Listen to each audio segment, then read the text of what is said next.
Alors, salut à tous et bienvenue dans cette nouvelle partie d'aide au projet.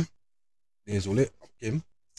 D'aide au projet. Ici, nous allons parler de- d'un projet de fin d'études dont la thématique porte sur l'apport de la géomatique dans l'exploration minière.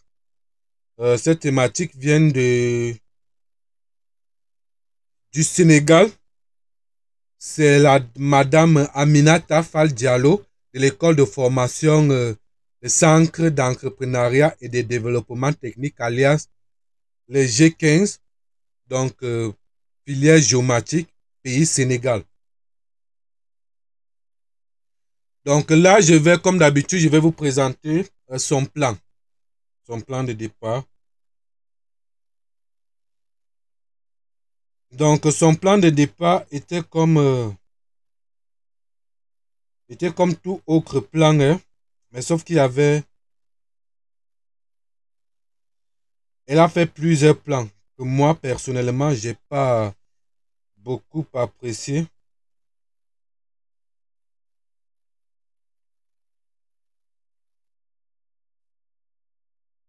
J'ai pas beaucoup apprécié.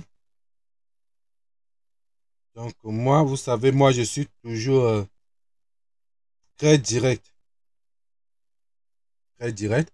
Donc elle a fait plusieurs plans. Son premier plan c'était basique, c'est-à-dire chapitre 1 introduction générale, chapitre 2 présentation de ma zone d'études, chapitre 3 méthode locale ou par détection outils de traitement de données géochimiques, géophysique, aéronautique, interprétation des résultats. Est-ce que je peux vous montrer? Vous allez... Bon, je vais filmer, je vais vous envoyer ça. Pour moi, c'était du genre faire un projet comme si la personne se débarrassait de son projet. Moi, j'ai pas aimé. Je lui ai demandé de refaire. Je lui ai demandé de refaire son programme. Elle a refait en détaillant au moins. Donc, il y avait le chapitre 1, introduction. Donc, il y avait, le programme avait trois parties. Donc, il y a l'introduction générale, bien évidemment. La première partie, cadre de référence. Chapitre 1, nous avons l'introduction, nous avons la problématique, nous avons le cadre opératoire, nous avons le cadre théorique. Maintenant, chapitre de la deuxième partie, nous avons le cadre de l'étude et euh, méthodologique, un cadre de l'étude, deux cadres méthodologiques, autant pour moi, et troisième partie, étude empirique. Jusque-là, moi, j'ai pas aimé. Faut savoir que moi, j'ai pas toujours aimé la fin autre où elle présente le processus de linéalement. Très beau, j'ai un peu aimé. Bon, elle m'a dit, fait aussi comprendre que elle voulait faire une carte d'occupation du sol, des surfaces minéralisées, quelque chose comme ça. Moi aussi, j'ai pas aimé. Je vais vous afficher le message là, vous allez voir. Moi, je lui ai juste posé la question, est-ce que vous êtes capable de faire une carte d'occupation du sol des surfaces minéralisées? Elle a dit oui. J'ai demandé comment. Elle m'a dit téléchargement des données, traitement géométrique, traitement radiométrique, classification et mise en page. Très beau. Mais vous, vous êtes sans toutefois ignorer que lorsqu'on fait une classification du sol, bon, la classification du sol obéit à un critère, c'est la signature spectrale. Donc, chaque classe a une signature spectrale. Donc, pour classifier, par exemple, du schiste, il va falloir connaître la signature spectrale du schiste. Par exemple, du nièce, signature spectrale du nièce, même chose que du fer ou bien du manganèse, ou bien des granulats, va falloir connaître la signature spectrale. Je ne pense pas qu'elle soit capable de le faire. C'est ça aussi. Bon, je ne doute pas de ses compétences. Alors,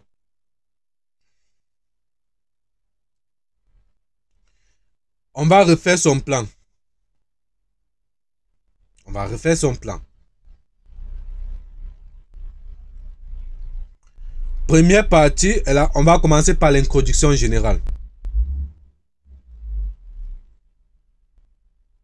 L'introduction générale, c'est la présentation de vos zones de localisation, comme on le dit toujours.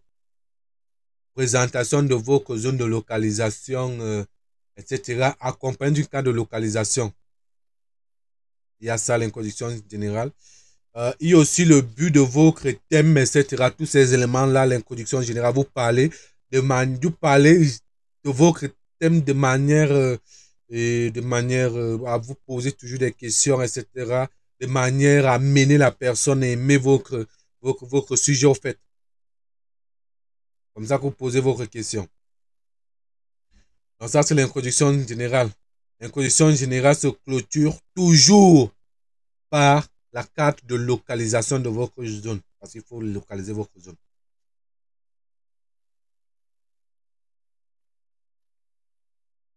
Deuxième partie.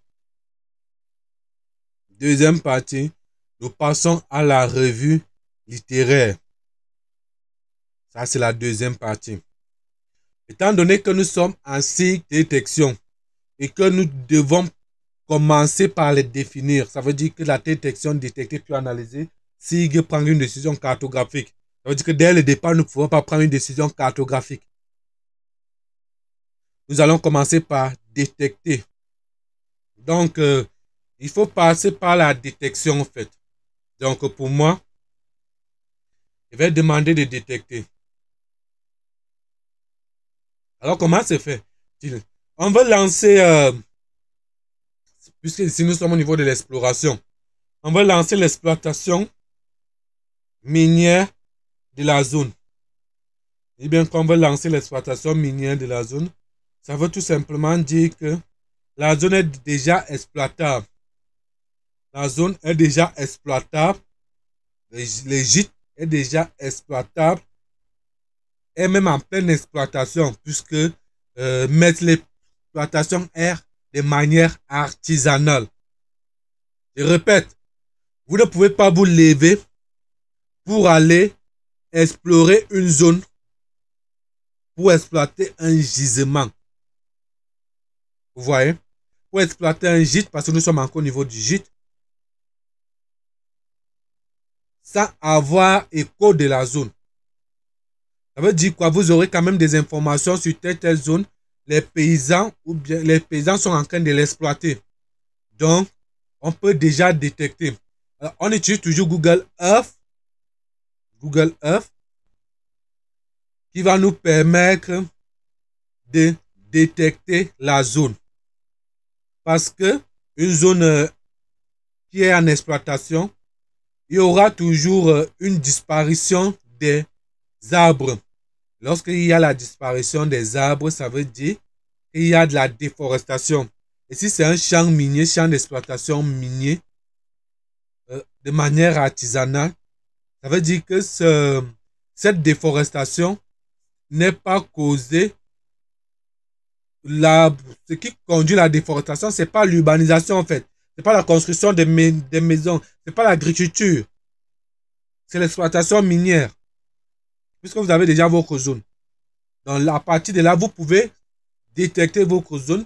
Il est vrai qu'avec l'image Google Earth, ça serait juste une petite détection. C'est-à-dire qu'il y aura juste une petite variation, mais il faut être attentif. Il faut être attentif à ce niveau-là. Après avoir détecté, c'est à partir de là que vous pouvez montrer à ces personnes que, en allant sur le terrain, en continuant mes études, voici ce qui me prouve que cette zone est en exploitation de manière artisanale. Parce qu'il y a une perte verdâtre au niveau de la photographie. Donc, moi, je vous conseillerais de faire une animation. Après avoir détecté la zone, on passe maintenant à la revue littéraire. On va collecter les anciennes cartes. On collecte les anciennes cartes géologiques de la zone pour pouvoir faire une étude de la zone, pour pouvoir savoir les personnes qui ont graissé ces anciennes cartes-là. Est-ce que ces personnes, peut-être les anciennes cartes, pour essayer d'avoir une idée sur la zone, sur la localisation, comment est-ce que la zone est de manière tectonique, la géophysique de la zone, ces cartes-là, en fait, vous allez récolter ces cartes-là. C'est ça que moi j'appelle ici la revue littéraire. Sauf que ici, on peut appeler ça la revue géologique. On peut appeler ça revue géologique. Les anciennes cartes. Et puis, on va aussi essayer de les analyser. Là, c'est la première partie. D'abord, il faut détecter le problème. Et avec les anciennes cartes, nous sommes au niveau de la continuation, de la confirmation qu'il y a véritablement un gîte à ce niveau.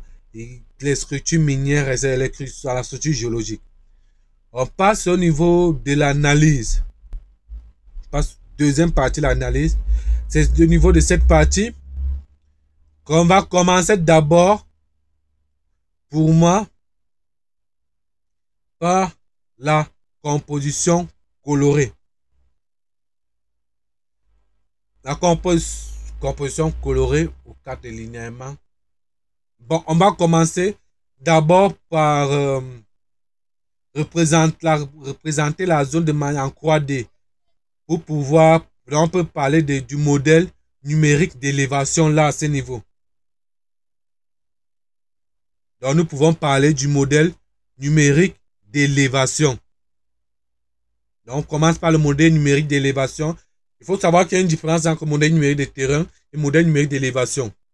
Le modèle numérique d'élévation prend en compte toutes les données qui sont au-dessus de la surface, c'est-à-dire les données de bâtiments, les données de montagnes, cours d'eau, etc. Donc, par exemple, si nous avons un bâtiment là, une montagne, etc. Pour le modèle numérique de terrain, ignore les bâtiments, dans les données artificielles, et prend en compte uniquement des données naturelles, c'est-à-dire montagnes, cours d'eau.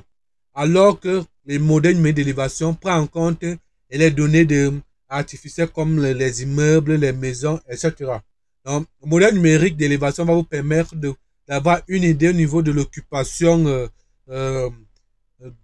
superficielle de la zone. Après cela, on passe à la composition colorée. La composition colorée aussi, avec les compositions fausses couleurs, elles nous permettent aussi d'avoir des idées au niveau de l'occupation de la zone au fait. De l'occupation. Parce qu'elle nous permet d'avoir une différenciation entre les occupations du sol. Je pense que de manière approfondie, en variant les couleurs, on peut aussi avoir une structure minéralisée. Donc, on peut avoir une structure minéralisée.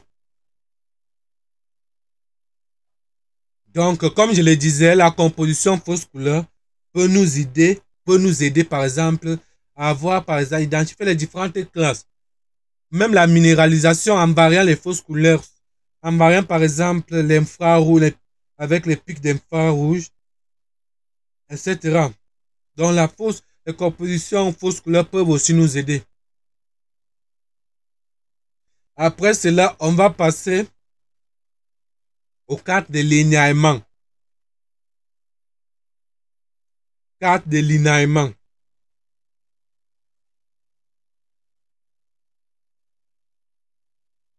Aux cartes de linéalement. Très important. Aussi, les cartes de linéalement, ce sont juste des zones de fracture. Et ce sont aussi des zones propices à l'accumulation. Ce sont des zones propices à l'accumulation. Cartes de linéalement. C'est-à-dire, lorsque vous faites une exploration géologique, il faut avoir les cartes de linéalement. Parce que cette carte va vous permettre d'avoir des zones de fracture.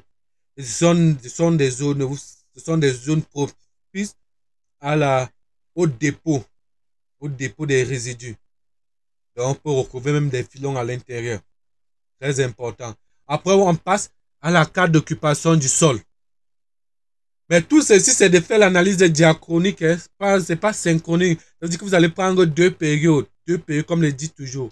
Écart de 10 ans pour pouvoir évaluer l'impact. Après d'avoir fait l'analyse, on va passer à la prise de décision. La prise de décision qui est Je pense que la dernière partie avant la conclusion, la prise de décision, c'est hmm,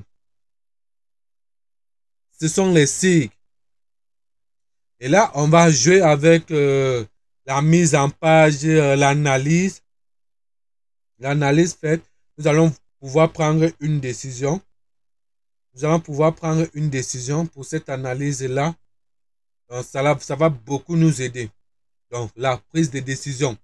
Donc, ça va être la dernière partie. Et puis, vous avez votre conclusion générale du projet. Donc, voilà comment ça peut se structurer. Je vous ai dit, on peut appliquer la géomatique dans le domaine minier au niveau de l'exploration, oui, prospection et aussi de la réhabilitation. La réhabilitation, c'est pour évaluer l'impact environnemental. Avec même les cycles, avec la méthode de multi-critères, on peut détecter une zone minière. Oui, c'est possible. On peut détecter une zone minière à travers la détection spatiale, à travers l'imagerie satellitaire. C'est possible. C'est possible. Très, très possible. Alors, sur ce, je vous souhaite une excellente journée, matinée, et que Dieu nous bénisse à tous. Merci.